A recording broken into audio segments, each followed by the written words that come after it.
hello हाँ भाई किन्ने करा गल हाँ भाई खान की गल है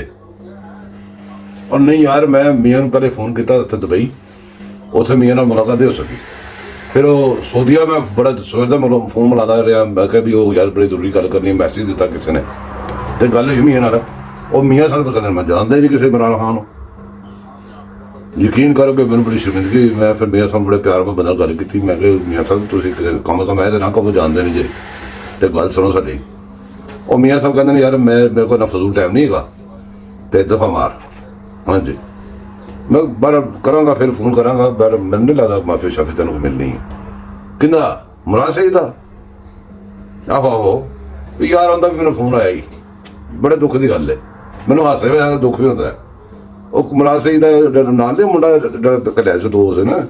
वो कहना मुराद सही पद बनने का टाइम नहीं मिलता मैंने नहीं समझ लगी की कहता पिया मेरा चल ठीक है बाद करना मैं बिजी बड़ा बाद कराँगा तेन फोन